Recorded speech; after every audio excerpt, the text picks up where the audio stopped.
If the energy sector is affected, then all other sectors of our economic activities are affected.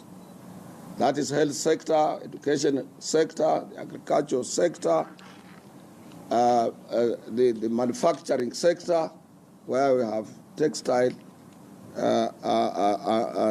tailoring and textile industry, and other areas including the commercial side of our businesses are in problems.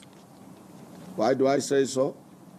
Because most of jobs in Kenya are peaceful jobs, jobs under contracts which are not permanent. Our jobs, most of them are casualized, where people are paid on daily basis, weekly basis, monthly basis. And if there is nothing going on, these people will not be able to pay their rents, will not be able to access food, will not be able to access school fees for their children, and a lot of instability. And in the ongoing demonstrations, the hooligans have joined them. People are now being mugged in town. Pickpockets have increased. Mayhem. And now it is free for all, particularly in the gateway city of our country, Nairobi.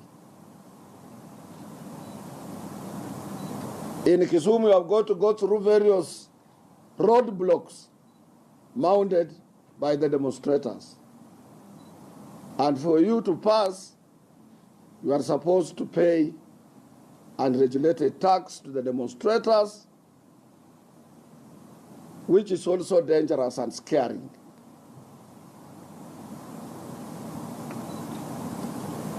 We are appealing to our political leaders to see sense and dialogue. Dialoguing is the global phenomenon of people coming together throughout the world. Even if it is a minor disagreement, and when people are calling for dialogue, it is not for the purposes of people sharing the government. This should not scare those in Jubilee, and it should not scare those who are in NASA. You can dialogue and agree on a way forward for the big picture of our country. And I want to thank those earlier on who have tried to make sure that there is peace. Those in Christianity, religious community, both Muslims and Christians, who have been trying to reach out either through prayers or through personal and direct intervention. We have said Kenya is a house full of knowledgeable elders. And Kenyans cannot continue suffering, particularly those employed, young men and women who require employment, and we have so many from our institutions of learning who are jobless. And instead of us creating a vibrant economy, we are now doing things that negate our own constitution that we promulgated on 2010 under the regime or under the government of President Mwai Kibaki. We must impress upon peace, we must impress upon dialogue, and we must impress upon reaching out to one another. That is our official appeal.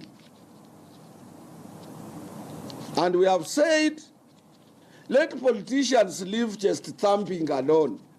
Let them not thump chest that we are the people in the position, or we in the opposition, we want to do this. It's going to be very bad, particularly next week, as we heard that there will be daily demonstrations. A lot of hotel business, a lot of businesses in the CBD are going to close down, and in industrial areas as well. Those who are involved in business of exports and imports, a lot of cancellation has been made overseas. Currently, our hospitals are lacking strategic medicines for strategic different types of diseases, simply because you cannot import anything. There is no guarantee that something exported to Kenya will be paid back. in a such volatile situation, political situation.